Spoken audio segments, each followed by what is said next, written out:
John, as promised, we're going to go a little deeper. We've been talking about Plan A, the outline for the growth policy plan, the future of Knox County growth. In its infinite wisdom, County Commission linked Plan A1 to this. Now, this is the outline. These are the specifics, and County Commission said as a body, if you want to see this pass, you got to pass both of them. So they will vote on this package, if you will, at the end of the month as well. And again, it needs approval from the Board of Aldermen in Farragut. Mr. Roberto, this comprehensive land use plan A1, which has more details, the specifics that people want to see in this, that includes hilltop, ridgetop protection, that kind of thing.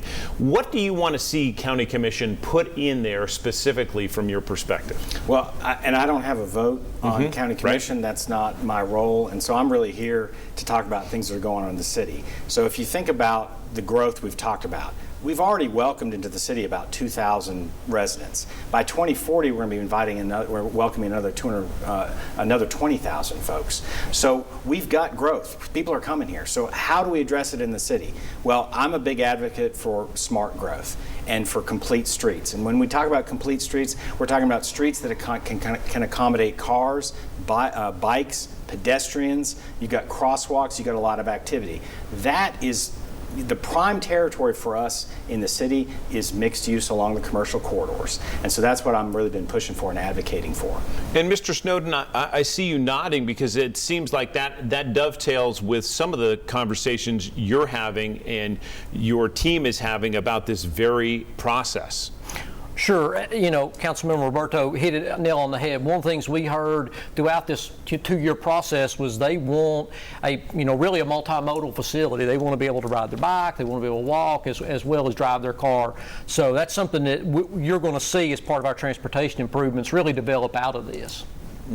Mandi, as you look at this, what do you hope people take away from the conversation and what's going to happen over the next few weeks with County Commission and also in front of the Board of Aldermen?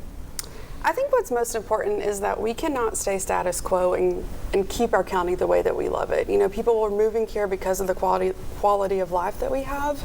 And I think passing this plan and having a plan for the next 20 years will help us maintain everything that we love in Knox County. I had a couple questions. In the course of this immense amount of work that you all have put in, have you run across, do we have any peer counties sort of going through the same thing, maybe experiencing some of the angst that others are feeling? Have you talked to sort of brethren elsewhere maybe that are going through this? I don't know if it'd be Williamson or Rutherford or maybe Hamilton County. Williamson just passed their growth policy plan, so they updated that. Well, everything goes swimmingly in Williamson, so I'm sure there was no problems there, right? Correct.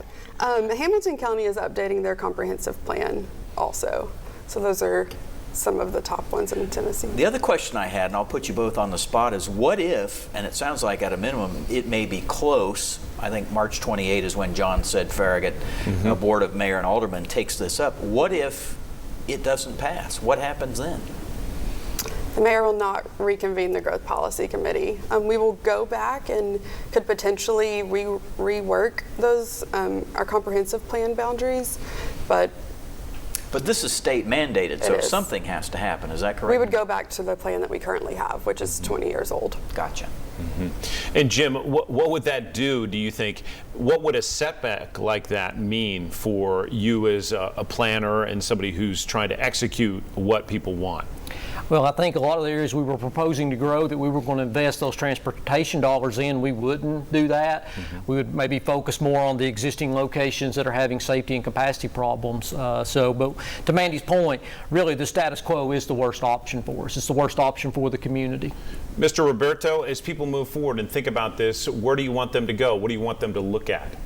Well, I mean, I'm focused on what's going on in the city, and we've, like I just talked about with growth, we're going to have to build 514 some units of housing every year to be able to keep up with demand. And people feel that in a very real way. When our supply doesn't meet demand for housing, we see increased rents, we see a difficult time with people buying homes, and we need to have the opportunities for people to make our community home. So the place that I see where we have opportunities is along the commercial corridors in the city, and that's what I'm advocating for. Well, we appreciate the conversation this morning. Thanks to all of you for making time for us. We know it's complex and we know there's a lot to come, but thank you for your time this morning. Thank you. If you want to read more about this plan, you can right now at Advance Knox. If you just Google that, you will see the maps, what it might mean for your neighborhood and surrounding neighborhoods. A lot more to come on Inside Tennessee. We appreciate you watching this morning, and we'll see you back here next week.